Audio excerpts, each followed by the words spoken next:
Good morning students. आज discuss करेंगे BA, BSc, BCom third semester का ह्यूमन वैल्यूज़ एंड इन्वायरमेंटल में human values या मानवीय मूल्य के क्वेश्चन हमने डिस्कस किया था। आज हम जो डिस्कस करेंगे वो पर्यावरण के क्वेश्चन हैं। आप स्क्रीन पर देख पा रहे होंगे, मतलब इन्वायरमेंटल साइंस। टोटल 100 क्वेश्चन है, सबके सब क्वेश्चन इंपॉर्टेंट है। अगर आप इसको ध्यान से करेंगे तो इसमें निश्चित रूप से 5, 6, 7 क्वेश्चन या 10 क्वेश्चन तो आराम से आपका एग्ज़ाम में आ ही जाएगा। तो इसलिए ध्यान से देखेंगे और हर एक क्वेश्चन को देखने का कोशिश करेंगे। आपकी स्क्रीन पर ऑलरेडी कलर्ड वाला ही सही आंसर है, जो आपको ग्रीन कलर का दिख रहा है। हम थोड़ा सा समझते चलेंगे। पादप सूर्य के प्रकाश को उपयोग करते हैं, मतलब प्लांट्स जो हैं वो सूरज के रोशनी का इस्तेमाल किस लिए करते हैं? फोटोसिंथेसिस के लिए। इसी को हिंदी में क्या बोलेंगे? प्रकाश संश्लेषण बोलते हैं। तो फोटोसिंथेसिस हमको पता है, जो फूड है वो जो भी हम जितने भी जानवर हैं सब हेटरोट्रॉप्स हैं, और वो सब किसके पौधे, वो जो जितने भी हेटरोट्रॉप्स हैं वो किस पे डिपेंड करते हैं? ऑटोट्रॉप्स पर। किसके लिए? फूड के लिए। तो मतलब जो फूड है, जो खाना हमें मिल पाता है, जितने भी जीव हैं वो सब के सब प्लांट से ही मिल पाते हैं, क्योंकि प्लांट्स ही फोटोसिंथेसिस करके फूड को बनाता है, ठीक है, खाना को बनाता है। दूसरा देख पा रहे हैं, जंतु जो दूसरे जंतुओं का भक्षण करते हैं। तो it's a very easy question. जो दूसरे जंतुओं को खाते हैं उसको हम मांसाहारी कहेंगे। जो घास को खाए उसको जो घास खाए उसको हम क्या बोलते हैं? हर्बीवोरस या शाकाहारी बोलते हैं। कार्निवोरस हो जाएगा जो मांस को खाएगा। और जो ऐसा जानवर होगा जो सब कुछ खाए उसको हम सर्वाहारी या ओमनीवोरस कहते हैं। क्या कहते हैं? सर्वाहारी या ओमनीवोरस, ठीक है। तो स्क्रीन पर आप देख पा रहे होंगे इस क्वेश्चन को। नाउ नेक्स्ट देखेंगे, पर्यावरण जैविक घटक है। जैविक घटक है पर्यावरण में क्या क्या? शैवाल, पेड़, बैक्टीरिया। तो इसका जो हो जाएगा वो क्या हो जाएगा? उपर्युक्त सभी हो जाएंगे। क्या हो जाएंगे? उपर्युक्त सभी। पर्यावरण में तत्वों के चक्रीकरण को कहते हैं जैव भूगभीकरण। जैव भूगभीकरण रासायनिक चक्र, ठीक है, जिसको बायो जियो केमिकल साइकिल बोलते हैं। क्या बोलते हैं? बायो जियो केमिकल साइकिल भी बोलते हैं। बायो जियो केमिकल साइकिल बोलते हैं, ठीक है। तो ये आप देख पा रहे होंगे, थोड़ा इस पर कम स्पेस पड़ जाता है। नाउ नेक्स्ट देखेंगे, अगला देखेंगे, आहार श्रृंखला में मनुष्य है। ऑलरेडी ये बातें सही है कि हम लोग भी उपभोक्ता ही हैं, कंज्यूमर हैं। क्या हैं? जितने भी जीव हैं सब कंज्यूमर हैं, सिर्फ इंसान की बात नहीं। जितने जीव हैं सब कंज्यूमर हैं, जितने प्लांट्स हैं सब के सब प्रोड्यूसर होंगे, ठीक है। तो जिसको हम उपभोक्ता कहते हैं, कंज्यूमर को हम क्या बोलते हैं? उपभोक्ता बोलते हैं, ठीक है। नाउ प्रदूषण को निम्न रूप में परिभाषित किया जा सकता है, अवांछित तथा विषैले पदार्थों की उपस्थिति। तो सही बात है, जो चीज़ें हमें ज़रूरत नहीं है वो अर्थ पर आए, अर्थ पे प्रेजेंट है, जिसको हम प्रदूषण कहेंगे। प्रदूषण बहुत तरह का होता है, वाटर पोल्यूशन होगा, जल प्रदूषण, इसके बाद फिर एयर पोल्यूशन, साउंड पोल्यूशन। जिसका हमको ज़रूरत नहीं वो एक्सेस रूप में प्रेजेंट हो, that is called pollution. It's a very simple. Now next question is, ozone day किस दिन मनाया जाता है? ये भी बहुत इंपॉर्टेंट क्वेश्चन है, मेमोरी बेस्ड है बट इंपॉर्टेंट क्वेश्चन है। 16 सितंबर को। आपको पता है O3 जिसको ओजोन बोलेंगे, और ओजोन की परत को ख़राब करने में किसका रोल है? CFC, chlorofluorocarbon. ये जो कार्बन है ये फ्रिज और AC इन सब से निकलता है, जो कि O3 ओजोन लेयर हमारी परत को ख़राब कर देता है, जिससे हार्मफुल रेज आती हैं जो कि हमें कैंसर कॉज कर सकती हैं। आई कैंसर हो सकता है, harmful UV ultraviolet B rays आए तो, स्किन कैंसर, स्किन की डिजीजेज, ये सारी चीज़ें किसकी वजह से हो जा रही हैं? ओजोन में छेद होने की वजह से, ओजोन की परत में। अगला ये भी देखिए, फेमस क्वेश्चन है, भोपाल त्रासदी गैस के कारण हुआ था। मिथाइल आइसोसाइनेट, इसकी वजह से भोपाल में क्या हुआ था? लीकेज हो गया था, जिसकी वजह से बहुत ढेर सारे लोग मारे गए थे, जिसकी वजह से इसको वो जिसमें लीकेज जो हुआ था मिथाइल आइसोसाइनेट का हुआ था। किस पदार्थ से जल प्रदूषित होने पर मिनीमाता बीमारी होती?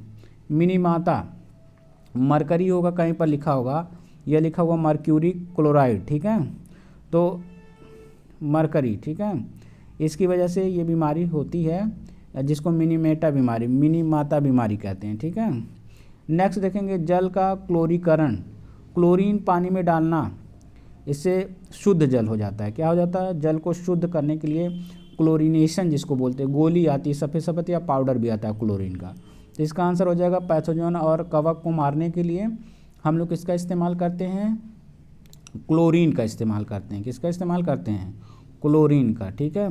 और पानी को शुद्ध करने के लिए पानी को हम गर्म करके शुद्ध कर सकते हैं, और पानी को शुद्ध करने के लिए क्या किया जा सकता है, फ़िल्टर लगाया जा सकता है, और पानी को शुद्ध करने के लिए हम क्या कर सकते हैं, क्लोरीन का इस्तेमाल कर सकते हैं। It's a very important question. BOD का अर्थ है, 100 क्वेश्चन है बच्चों, एक एक क्वेश्चन को देखेंगे। BOD बायोलॉजिकल ऑर्गेनिक डेथ, ठीक है। BOD का ये फुल फॉर्म पूछा, बायोलॉजिकल ऑर्गेनिक डेथ, जिसको हम क्या बोलेंगे, BOD। किस प्रदूषण के कारण तेजाबी वर्षा, तेजाबी का मतलब एसिड रेन जिसको बोलते हैं, क्या बोलते हैं, एसिड रेन, सल्फर डाइऑक्साइड, किसकी वजह से, सल्फर डाइऑक्साइड, जिसको बोलेंगे SO2, सल्फर डाइऑक्साइड की वजह से ऐसा एसिड वाला रेन होता है, जिससे हम लोगों को पता है कि हमारी जो इंपॉर्टेंट मोनूमेंट्स या बिल्डिंग्स जैसे ताजमहल वगैरह ये सब खराब हो जाते हैं, तो गवर्नमेंट कभी कभी रोक भी लगा देती है कि उसके इर्द गिर्द की फैक्ट्रीज ना चलें। अगला क्वेश्चन हम देखेंगे, मृदा प्रदूषण का मुख्य कारण है खनन। खनन का मतलब खोदाई, खनन का मतलब खोदाई की वजह से मृदा प्रदूषण या मिट्टी जो है वो खराब हो जाएगी। ये भी देखिए एक इंपॉर्टेंट ध्वनि प्रदूषण होता है, ये भी बार बार पूछ देता है। इसको हम डेसिबल में DB भी कभी कभी लिख देता है, क्या लिख देता है, DB लिख देगा, या जिसको हम डेसिबल बोलेंगे, क्या बोलेंगे, डेसिबल।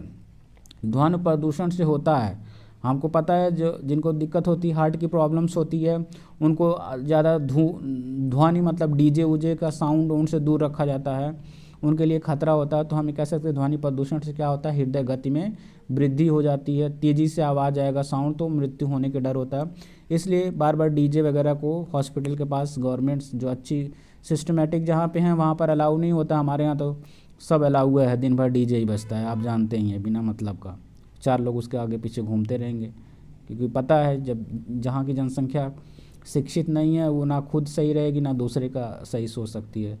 खैर आप समझदार हैं, तो ध्वनि से बचने के लिए जो है, अगर ध्वनि ज़्यादा है तो हृदय गति वृद्धि होकर के डेथ हो सकता है, हार्ट रुक जाए ज़्यादा तेज़ी से स्पीड पंप करने की वजह से, तो खतरनाक है।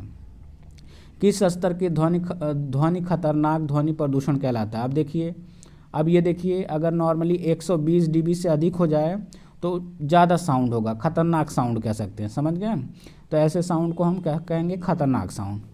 नाउ नेक्स्ट क्या है, अगला क्वेश्चन देखेंगे। ऊर्जा का पुनः चक्रण स्रोत है सौर ऊर्जा। ऊर्जा का पुनः चक्रण स्रोत मतलब कि जो ख़त्म ना हो, बार बार आए दोबारा, फिर साइक्लिक जिसको कहें, तो वो है सौर ऊर्जा या सन रेज। क्या है, सन रेज, ठीक है। सौर ऊर्जा या फिर हम उसको क्या बोलेंगे, सन रेज बोलेंगे। पुनः चक्रण का मतलब ख़त्म होने वाला नहीं है, ठीक है। नेक्स्ट क्वेश्चन देखेंगे हम, सबसे अधिक स्वच्छ जल किस में पाया जाता है। तो सबसे अधिक स्वच्छ या साफ जल जो है वो पोलर हिम एवं ग्लेशियर में, ठीक है। नेक्स्ट क्वेश्चन देखेंगे, मृदा क्षरण का मुख्य कारण है निर्वाणीकरण। निर्वाणीकरण मृदा क्षरण का मुख्य कारण है। अगला देखेंगे, विश्व का सबसे बड़ा कोयला उत्पादक देश है। कोयला कहाँ सबसे ज़्यादा होता है, वो है चीन, अमेरिका एवं रूस। गहरे समुद्र में अत्यधिक मात्रा में पाया जाता है। गहरे समुद्र में अत्यधिक मात्रा में क्या पाया जाएगा, कोबाल्ट। नेक्स्ट देखेंगे, ऊर्जा का सबसे सस्ता स्रोत है। ऊर्जा का सबसे सौर ऊर्जा, जिसको हम कहते हैं सूरज से एनर्जी आती है फोटान के रूप में। किसके रूप में, फोटान, जिसको मानते हैं बंडल ऑफ एनर्जी। नेक्स्ट देखेंगे, भविष्य का गैर परंपरागत ऊर्जा का स्रोत है नाभिकीय ऊर्जा। कौन सा ऊर्जा, नाभिकीय ऊर्जा। 24 सब्जी फल एवं ऑर्नामेंटल पौधे को लगाने को कहते हैं horticulture. What is known as, it is called horticulture. Horticulture कौन सा फसल गिफ्ट ऑफ एशिया कहलाता है, चावल। कौन सा फसल गिफ्ट ऑफ एशिया, चावल। प्रति व्यक्ति दैनिक ऊर्जा का खपत सबसे अधिक किस देश में है। प्रति व्यक्ति दैनिक मतलब एक व्यक्ति कितना दैनिक में ऊर्जा कितना खपत करता है प्रति व्यक्ति, तो वो अमेरिका में, ठीक है। भारत में कौन सा खनिज, 27 देखेंगे, भारत में कौन सा खनिज बहुत कम मात्रा में पाया जाता है, सोना। सोना जो है वो कम मात्रा में पाया जाता है, और सऊदी अरेबिया में ठीक ठाक पाया जाता है, ठीक है, इसलिए वहाँ सस्ता है, यहाँ महंगा है। चिपको आंदोलन से जुड़े व्यक्ति का नाम है Shri Sundar Lal Bahuguna. It's a very important question. गरीबों का लकड़ी है बांस, बांस क्यों, बाकी चीज़ें बहुत महंगा मिलता है, सागवान ओगवान ये सारे महंगा मिलेगा, तो बांस सबसे सस्ता है, that's why it is called गरीबों की लकड़ी। स्वच्छ जल के भूग भी स्रोत हैं, भूग भी स्रोत है, तो एक्का प्योरा सतही जल और उपयुक्त सभी अक्वीफोर्स, तो इसका देख लेंगे उपयुक्त सभी, स्वच्छ जल के भूग मतलब जमीन के स्रोत, ठीक है। संरक्षण का अर्थ है, संरक्षण मतलब बचाना, तो प्राकृतिक संसाधनों का सही उपयोग, प्राकृतिक संसाधनों का बचाव, प्राकृतिक संसाधनों का management, this is every sustainable development, उपयुक्त तो सभी हो जाएगा, सब के सब प्राकृतिक संरक्षण में आते हैं, मतलब कि कंजर्वेशन ऑफ एनवायरनमेंट हम कह सकते हैं। क्यों? क्योंकि जितना हमको ज़रूरत उतना ही इस्तेमाल करें, संसाधनों को बचा कर रखना और प्राकृतिक संसाधनों का मैनेजमेंट सिस्टमेटिक वे में। स्थानीय जैव विविधता को कहते हैं, स्थानीय मतलब जगह जगह पर जो अलग अलग चीज़ें हैं, विविधता मतलब इन्वायरमेंटल डिफ्रेंशिएशन है अलग अलग, उसको हम बोलते हैं अल्फा विविधता। रेड लिस्ट में it's a very important, red list में निम्न में से किसके संबंध में सूची होती है, ये रेड लिस्ट बहुत इंपॉर्टेंट है, डेटा रेड लिस्ट, ठीक है। तो विलोपन या खतरे के सामना कर रहे जीव जंतुओं का, जो ख़त्म होने वाले उनके लिए एक लिस्ट है जिसको रेड लिस्ट बोलते हैं, ताकि हम उनका ध्यान रख सकें, उनको बचा सके कि वो ख़त्म ना हो जाए धरती से। तो it's a very important question. Now next question, किस राष्ट्रीय उद्यान में शेरों को सुरक्षित रखा गया है? गिरी राष्ट्रीय उद्यान। इसमें जो है देखो ये देखेंगे हम लोग, गिरी राष्ट्रीय उद्यान, कान्हा राष्ट्रीय उद्यान, बेतला उपयुक्त, तो शेरों के लिए जो है वो कौन है? गिरी राष्ट्रीय उद्यान। कान्हा राष्ट्रीय उद्यान किस लिए मशहूर है? देखो ये भी क्वेश्चन आ गया, तो कान्हा उसमें था, कान्हा किस लिए इंपॉर्टेंट है? बाघ के लिए। मानव जनसंख्या के आधार पर भारत का स्थान है, अभी तो दूसरा इसमें दिखा रहा है, लेकिन अब कोई डाउट नहीं है, हो सके पहला भी जल्दी ही, अगर नहीं भी है तो बस जल्दी ही पहले स्थान पर आ जाएगा, ठीक है। हम आप सभी लोग अवेयर हैं कि भारत के लोगों को बस एक ही काम है, जनसंख्या वृद्धि, ठीक है। तो क्योंकि राशन तो फ्री में मिल ही रहा है, अब सब लोग समझदार हैं, तो फिर खाने पीने का भी कोई दिक्कत है नहीं, तो जनसंख्या चलती रहे नॉन स्टॉप। तो दूसरे स्थान पर है बच्चा, और जल्दी कौन सा स्थान हमको मिल जाएगा? पहला स्थान, ठीक है। तो मुस्कुराइए कि आप भारत में हैं। नेक्स्ट देखते हैं, गैसीय प्रदूषक प्रभावित करते हैं फेफड़ों को, ठीक है, फेफड़ों को मतलब लंग्स को, आँखों को, तो गैस प्रदूषण जाएगा फेफड़ा, क्योंकि डायरेक्ट कांटेक्ट में है लंग्स, और जैसे मोबिल गिरीस पोत दिया जाता है चैन में, छूटता नहीं है ना, उसी तरह से लंग्स पे जो है ये प्रदूषण, जो कार्बन मोनोऑक्साइड, कार्बन डाइऑक्साइड, जो धुआं निकलता है ना बाइक से, वो जा कर के उसी तरह से बैठ जाएगा। अब अंदर हार्ट पे, अंदर लंग्स पे बैठ गया फेफड़े पर, तो अब उसको साबुन लगा के तो धोएंगे नहीं हम, तो समझ रहे हो, जब ग्रीस मोबिल लग जाता है तो कैसे खिंच छूटता ही नहीं जल्दी। उसी तरह से सोचो, इमेजिन करो को carbon dioxide, carbon monoxide, carbon dioxide जा कर के जब फेफड़े पर बैठती होगी तो कितना नुकसान करती होगी। तो आँखों के में भी, आँखों का कांटेक्ट है, धुआं जाएगा तो आँख को भी नुकसान करेगा, और साथ साथ में हमारे लंग्स या फेफड़े के लिए भी ये हार्मफुल है। कौन सा? गैस प्रदूषण, ठीक है। आगे नेक्स्ट, सिलिकोसिस का कारण है, सिलिकोसिस एक बीमारी है जिसमें क्या दिक्कत होगी, किसकी वजह से होगा? सिलिका की वजह से। एड्स किस कारण होता है? तो ये तो आप लोग अवेयर हैं, HIV किसकी वजह से? HIV की वजह से। किसकी वजह से एड्स होने का कारण है? HIV, human immunodeficiency virus. और ये वायरस ये एक दूसरे से कांटेक्ट में आता है, ब्लड के कांटेक्ट से आने से, सेक्सुअली कांटेक्ट आने से, तरह तरह से वायरस।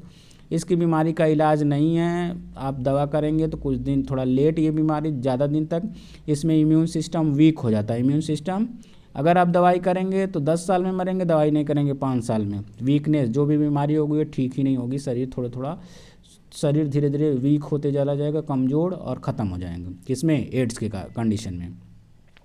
नेक्स्ट क्वेश्चन देखेंगे, जठरांत्र संबंधी रोग कारण है जल प्रदूषण का।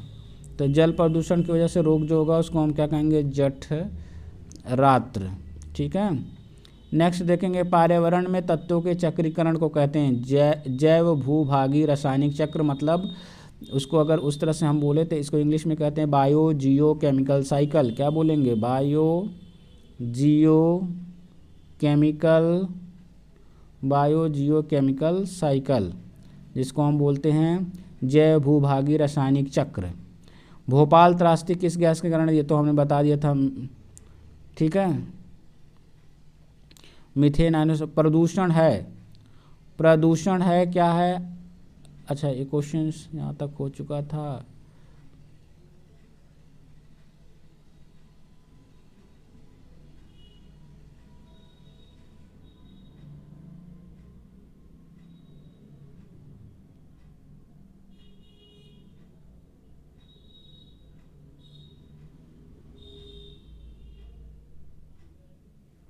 हाँ, अब ज़रा देखेंगे, जो उधर हो चुका था उसको दोबारा हम नहीं बताए हैं।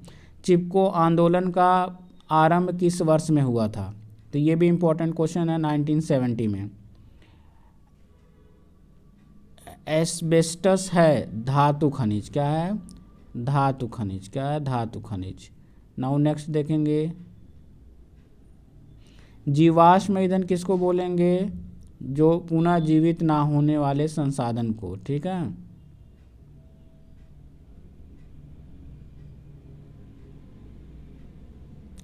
बर्मी कंपोस्ट। क्या कहेंगे? बर्मी कंपोस्ट। बर्मी कंपोस्ट कार्बनिक पदार्थों में निहित ऊर्जा कहलाता है बायोमास ऊर्जा। और बर्मी कंपोस्ट के लिए केचुआ, केचुआ मिट्टी को अच्छा बना देता है, ठीक है। केचुआ को कहते हैं फ्रेंड ऑफ फार्मर, किसान का दोस्त बोलते हैं। भारतीय गैंडा के लिए जो जगह जानी जाती है काजीरंगा नेशनल पार्क में गैंडे हैं, ठीक है, राइनासिरस जिसको बोलते हैं। नेक्स्ट देखेंगे, बेतला राष्ट्रीय उद्यान कहाँ स्थित है? झारखंड में।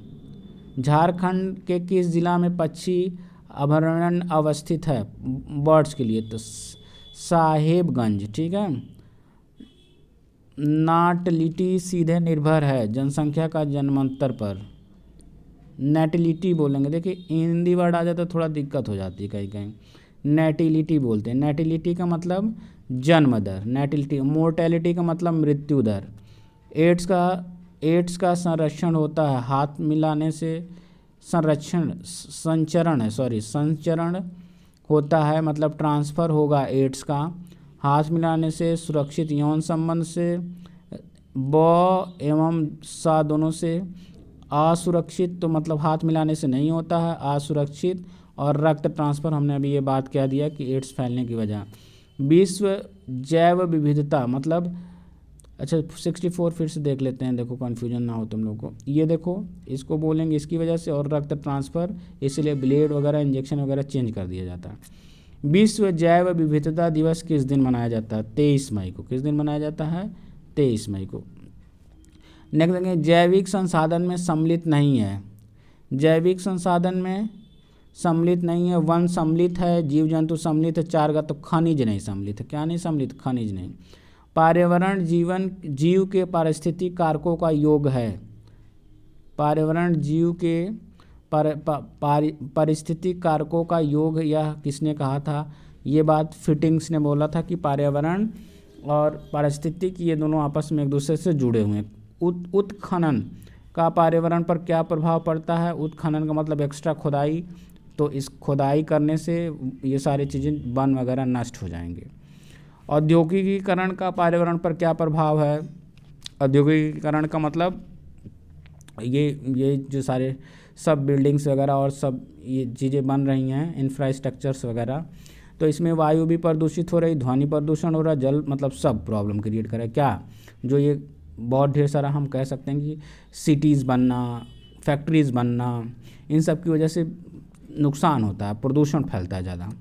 निम्नलिखित में से कौन सा अक्षय संसाधन नहीं है? निम्नलिखित में से कौन सा अक्षय संसाधन नहीं है? तो जल है, वायु से ऊर्जा, लेकिन खनिज नहीं है। क्या नहीं है?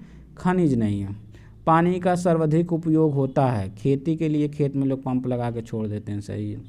खनिज पदार्थ जिन कच्ची धातुओं में मिलते हैं उन्हें कहा जाता है अयस्क। क्या कहेंगे? अयस्क। निम्नलिखित में से कौन सा अधात्विक खनिज है? अधात्विक तो जिप्सम। क्या बोलेंगे? जिप्सम। वनों के विकास को प्रभावित करने वाला प्रमुख तत्व कौन सा है? तो वनों के विकास को प्रभावित तापमान, टेम्परेचर ठीक रहेगा तभी जाकर के वनों का विकास होगा। जल पूर्ति, सही तरीके से जल मिले, और मिट्टी, तीनों चीज़ें ठीक रहेंगी तो अच्छे से विकास होगा। अगर इन तीनों को गड़बड़ी होगी कुछ भी एक भी, तो वन का सही से विकास नहीं होगा या पेड़ पौधों का डेवलपमेंट सही से नहीं होगा। कांटेदार वृक्ष व कंटीली झाड़ियाँ किस प्रकार की वनस्पति हैं? तो मरुद्भिद का मतलब मरुस्थलीय एरिया का, मरुस्थलीय का मतलब डेजर्ट वाले इलाकों में ऐसा पाया जाता है। ठीक है। नाउ नेक्स्ट देखेंगे, पर्यावरण के संबंध में कौन सा कथन सही है? हरे पौधे अपने मृत अवयव को अपघटित कर सकते हैं। ठीक है। मृत मतलब जो पत्तियां गिरी हुई हैं ज़मीन में, उनको फिर रीअब्जॉर्प्शन कर लेते हैं, उसका न्यूट्रिशन क्या कर लेते हैं, जो हरे भरे पौधे वो रीअब्जॉर्प्शन। हमने बार बार कहा है कि मिट्टी के बने हैं, मिट्टी में मिल जाने का मतलब होता है कि जो भी चीज़ें टूटेगी गिरेगी वो मिट्टी में मिलेगी, फिर मिट्टी से पौधा लेगा, फिर पौधे से दूसरे जानवर खाएंगे उनमें, ये इसको साइक्लिक प्रोसेस कहते हैं। क्या कहते हैं? Cyclic process. मरेंगे, हमारी हड्डी की कैल्शियम मिट्टी में मिलेगी, कैल्शियम को पौधे अब्जॉर्ब करेंगे, फिर वो कैल्शियम फल में जाएगा, फल में से फिर हम खाएंगे, हमारे अंदर आएगा। This is the called cyclic process. पर्यावरण के घटकों में आप किसे सम्मिलित करेंगे? अच्छा, तो इनमें से सभी हैं घटक इसकी वजह पर्यावरण में। नौ, पर्यावरण को सर्वाधिक बिगाड़ता है उद्योग धंधे प्रदूषण कॉज करेंगे, धुआं निकलेगा फैक्ट्रियों से, इन सब की वजह से बहुत ज़्यादा प्रदूषण होता है। तो इसलिए सबसे ज़्यादा नुकसान अगर पर्यावरण को कोई करता है तो यही उद्योग, जो आज इंडस्ट्रियलाइजेशन है, फैक्ट्रीज़ हैं, जो फास्ट लाइफ है, वो पर्यावरण को तहस नहस कर रही है। पर्यावरण एवं स्वास्थ्य की व्याख्या करने हेतु भूगोल की किस शाखा को विकसित किया गया है? चिकित्सा भूगोल। कौन सा भूगोल? चिकित्सा भूगोल, जो कि पर्यावरण को देख रेख करे और उसको सुधार कर सके। जनसंख्या वृद्धि को प्रभावित करने वाले कारकों में कौन सा कारक प्राकृतिक कारक है? प्रजाति की प्रजनन, जनसंख्या में प्रजाति की प्रजनन क्षमता, रिप्रोडक्शन कैपेबिलिटी। तो जनसंख्या वृद्धि हो रही है। ठीक है।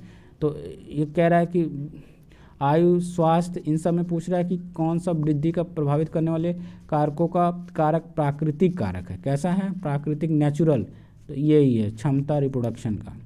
जनसंख्या विस्फोट संबंध है, तो इसका क्या है? जन्म ज़्यादा हो, मृत्यु कम हो तो विस्फोट होगा। पर्यावरण संरक्षण हेतु संयुक्त राष्ट्र संघ द्वारा प्रथम मानव पर्यावरण सम्मेलन कहाँ हुआ था? ये भी इम्पोर्टेंट क्वेश्चन है, इट्स अ इम्पोर्टेंट क्वेश्चन। तो स्टॉकहोम, ठीक है, स्टॉकहोम में हुआ था प्रथम। भारत में वन्य जीव संरक्षण अधिनियम कब बना? It's also very important question, याद रखेंगे, ये भी इम्पोर्टेंट क्वेश्चन। जैव विविधता में सम्मिलित है, तो जैव विविधता में पेड़ पौधे भी हैं, जीव जंतु, अलग अलग तरह के, विविधता का मतलब डिफरेंट, तरह तरह के जीव जंतु, तरह तरह के पेड़ पौधे, तरह तरह के सूक्ष्म जीव। मानव तथा पर्यावरण के परिवर्तनशील संबंधों का विशद विवरण मिलता है मानव परिस्थिति में। मतलब कैसे धीरे धीरे पर्यावरण चेंज हुआ, कैसे धीरे धीरे मानव, इसको हम मानव परिस्थितिक में समझ पा रहे हैं कि मानव और पर्यावरण के परिवर्तनशील संबंधों का, परिवर्तन का मतलब चेंजेज, तो वो हमको मानव परिस्थितिकी में मिलता है, या ह्यूमन इन्वायरमेंटल स्टडीज़। नेक्स्ट देखेंगे, विश्व में औद्योगिक विकास का प्रारंभ हुआ था 19वीं शताब्दी में। This is the memory based question. पारिस्थितिक विकास की सतत अवधारणा है, पारिस्थितिक विकास की सतत अवधारणा है असंतुलित परिस्थिति का विकास, समन्वित परिस्थिति का और सतत परिस्थिति का विकास। तो ये सब के सब हो जाएंगे। ठीक है। पारिस्थितिक तंत्र की गुणवत्ता आधारित होती है, किस पे आधारित होती है? जैविक और अजैविक घटकों पर, मतलब बायोटिक एंड अबायोटिक कंपोनेंट। ठीक है। बायोटिक मतलब लिविंग ऑर्गेनिज्म, अबायोटिक मतलब air, water, temperature, these are all abiotic component या अजैविक घटक। तो biotic and abiotic both components are attach और डिपेंड अपॉन ईच अदर। ठीक है। तो सूर्य की रोशनी चाहिए, पानी चाहिए, जल चाहिए, तभी हम सर्वाइव कर सकते हैं। निम्नलिखित में से कौन पर्यावरण का तत्व नहीं है? तो बस्तियाँ, भूमि है, मिट्टी है, खनिज, लेकिन बस्तियाँ पर्यावरण का तत्व नहीं है।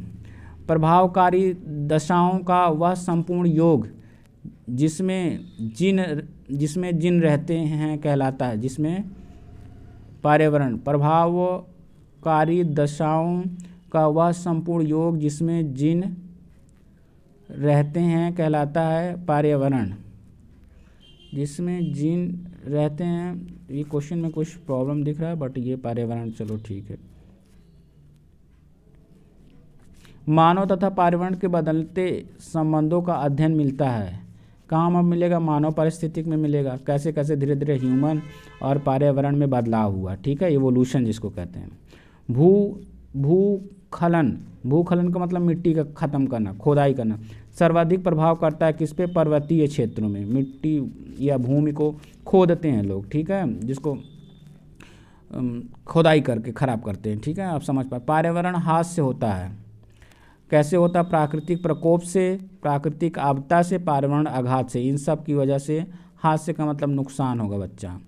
विश्व में सबसे अधिक जनसंख्या वृद्धि वाला महाद्वीप है अफ्रीका है, ठीक है, मेमोरी बेस्ड। जनसंख्या वृद्धि को प्रभावित करने वाले कारकों में कौन सा कारक प्राकृतिक कारण है? तो प्राकृतिक कारण का मतलब रिप्रोडक्शन, एक बार बता चुके हैं, ये भी बता चुके हैं। जो बता चुके उसको दोबारा रिवाइज नहीं करेंगे।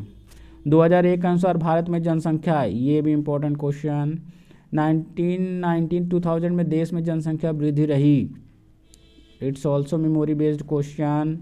बांध परियोजनाओं ने देश की विशिष्ट वनस्पतियों को नष्ट कर दिया, यह कथन है किसका? डॉक्टर माधव जी का। निम्नलिखित में से किस क्षेत्र में झूमिंग कृषि से वनों का विनाश किया गया? झूमिंग का मतलब होता है कट। ये था उत्तर पूर्वी भारत के आदिवासी क्षेत्रों में। झूमिंग का मतलब होता है कि जगह जगह, जैसे एक जगह कट करके वहाँ खेत बना लिया, जोता बोया, फिर वहाँ का खनिज जो है, वहाँ का जो मिट्टी है उसकी गुणवत्ता कम हो गई, फर्टिलिटी लो हो गई, तो फिर दूसरे जगह जंगलों को काटा, फिर वहाँ खेत बनाया, तो इसको हम बोलते हैं झूमिंग कृषि या झूमिंग फार्मिंग, जिसकी वजह से ढेर सारे जंगलों की खुदाई हुई, नुकसान हुआ। ये था 100 क्वेश्चन। बीच में 1-2 क्वेश्चन को एक्सप्लेन नहीं किए क्योंकि वो ऑलरेडी एक बार रिपीटेड क्वेश्चन थे। ये 100 के 100 क्वेश्चन इंपॉर्टेंट है और हम उम्मीद करते हैं कि इसमें से कुछ क्वेश्चन आपको मिल जाएगा। तो स्क्रीन पर एक बार और धीरे धीरे थोड़ा सा स्लाइड कर देते हैं, देख लीजिए जिनको किसी में दिक्कत होगी। और ध्यान रखेंगे ये 3rd semester BA BSc BCom और इन्वायरमेंटल के क्वेश्चंस थे, ठीक है। और अपने भी देखेंगे, बाकी दोस्तों तक शेयर करेंगे ताकि ज़्यादा से ज़्यादा लोग इसको देख सकें और समझ सकें, ठीक है। वीडियो ठीक लगे तो उसको लाइक भी करेंगे, शेयर भी करेंगे, ताकि अगली बार फिर हम और क्वेश्चंस लेकर आएंगे।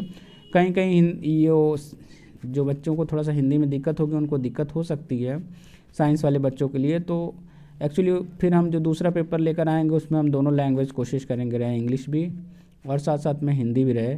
फिलहाल ये क्वेश्चंस ईजी हैं, अगर आप ध्यान से देखेंगे तो ज़्यादा दिक्कत नहीं होगी, समझ पाएंगे, ठीक है। और हमने एक्सप्लेन भी किया है इंग्लिश में उसको क्या बोलेंगे, तो उस तरह से इंग्लिश वाले वर्ड्स का भी हमने यूज किया है। तो ये आप देख पा रहे हैं टोटल 100 क्वेश्चंस है और इसी तरह से क्वेश्चन आप तैयार करेंगे तो 75 में 30 मार्क्स आ जाएंगे। बैक ना लगे, ध्यान रहे, इसके पहले भी कई में आप ध्यान नहीं देते हैं तो बैक लग जाता है। हम चाहते नहीं कि किसी भी बच्चे का बैक लगे, तो इसलिए ये सब के सब क्वेश्चंस आप देखेंगे और it's a very important question and you also share to your friends. तो आज के लिए इतना ही और ये 100 क्वेश्चन है। Thanks for listening as well as watching. Have a nice day.